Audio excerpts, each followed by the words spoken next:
Hi, welcome back to the kitchen. Continuing with our healthy theme and food for flatters, or when the young people are off to university, we're going to do a savoury scone today. So it's a traditional scone recipe which we then add some savoury ingredients to. So our savoury ingredients today are going to be some diced bacon, some diced tomato and some diced onion. For those that aren't familiar with the traditional scone recipe, in my bowl already I have 1.5 cups of flour, 3 teaspoons of baking powder and a pinch of salt. And to that I'm going to add about 50 grams of butter. And this is nice and soft butter, so we actually want to rub that butter into our dry ingredients.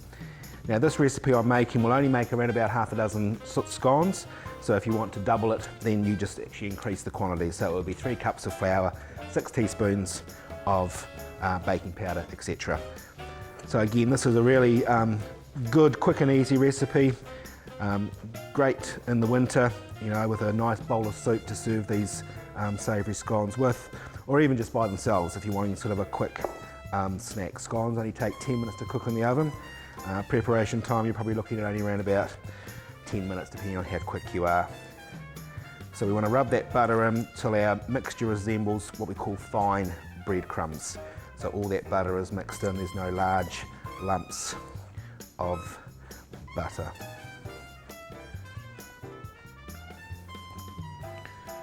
So that's the sort of texture we get it to. Of course, the only thing when you're making scones is you need to keep washing your hands in between time to get rid of all that dough. So to that goes our savoury ingredients. So the onion, the tomato and the bacon. And we always use an eating knife when we're actually mixing our wet ingredients into our scones. So I want to actually incorporate first those savoury ingredients in with the flour, make a small well in the middle, and then we're just going to add enough milk at each stage. We want to bring it to a soft dough. So again, just using that knife, we want to bring that mixture together, and you hopefully can see how that's starting to come together. We're going to make sure we get all those. So if you think you need a wee bit more, just add a wee bit more down the side of the bowl. Now of course, if you happen to add too much milk, then you just need to put a wee dust of flour, but your scones are going to end up being a wee bit firm. So the lighter your scones are, the nicer they are. So once you're starting to come together, we can then just use our hand to get the last of that flour mixture off the bottom of the bowl onto our surface, whether it's a chopping board or straight onto your bench. You may need to dust your bench or your board with a wee bit of flour. You may not. So we want to roll that into a log shape. If it starts to just crack, just press it together. And the less you handle your scones, the better they're going to be. So again, keeping our hands nice and clean. We're then going to cut 6 scones out of our dough. Now you could brush the top of them with some milk to give them a bit of a glaze, but I find these ones come out really nicely glazed out of the oven. So we'll pop these into the oven.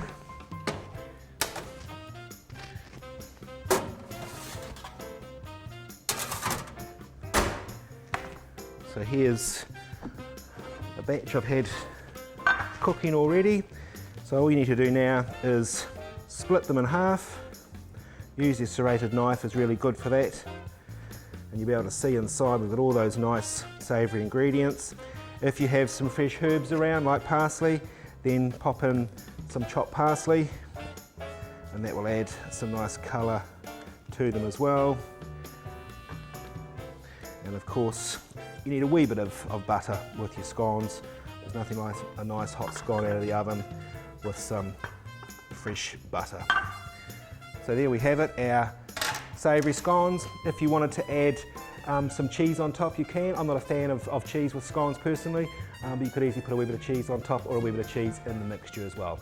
So enjoy that one, nice hearty bowl of soup, and you're away laughing. I'm Scott Richardson, and I'll see you next time in the kitchen.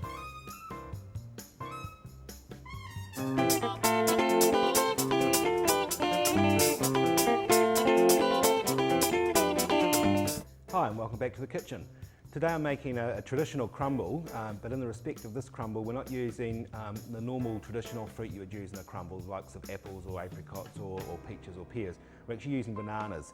Now this one I used to do in my days as an apprentice on the west coast, and this is called a banana custard crumble. So it sounds a bit odd, and it even gets stranger when you actually serve it. Sometimes the actual bananas turn a light pink colour. So we'll get straight into it. You need some sort of casserole dish or baking dish that you can actually put the crumble into. We need some bananas. So it takes around about 5 or 6 bananas depending on the size of the dish you're actually doing. And you want to chop your bananas reasonably thick and chunky, because if they're too small they'll actually just break down in the crumble. So they can be just sliced through on the angle. And then we make a traditional crumble topping, of course, to go on top. There are lots of different versions out there. I use one that has cornflakes in it because it has some nice crunch to it. Some use rolled oats. It just is, again, a personal preference.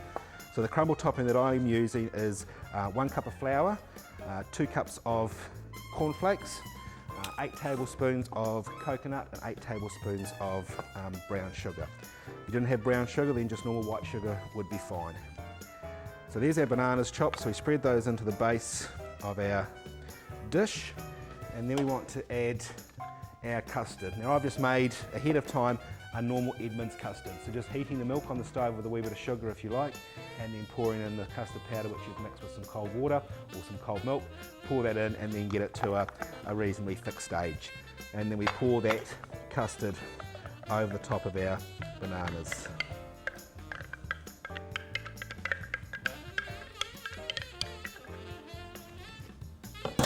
And you just want to make sure the bananas are covered by the custard.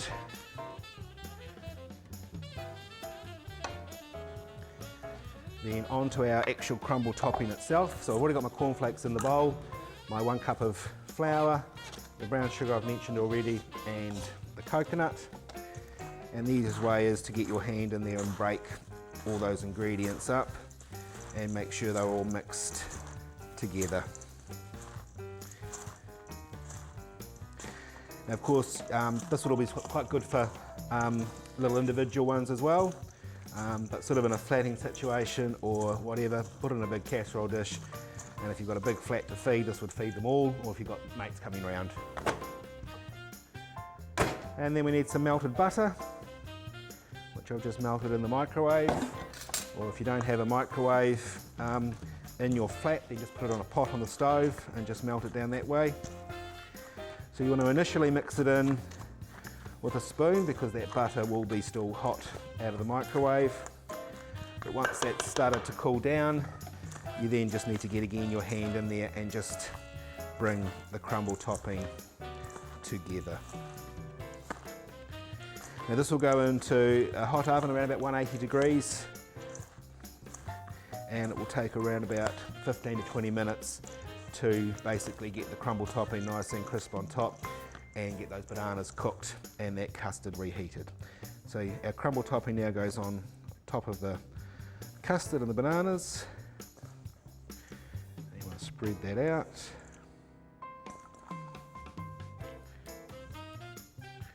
Again, making sure that it's all covered.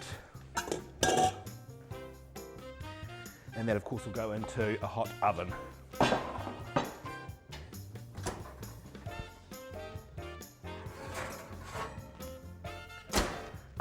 So of course here's the finished version, nice and glazed on top, nice and golden brown, that's what we want. And then to serve it, we need some whipped cream and of course some ice cream. So we need to scoop out our crumble onto our service plate. Just do 1 portion here.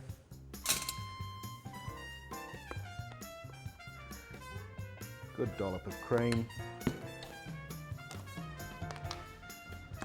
And of course, what would it be without some good award-winning Deep South vanilla ice cream on the side.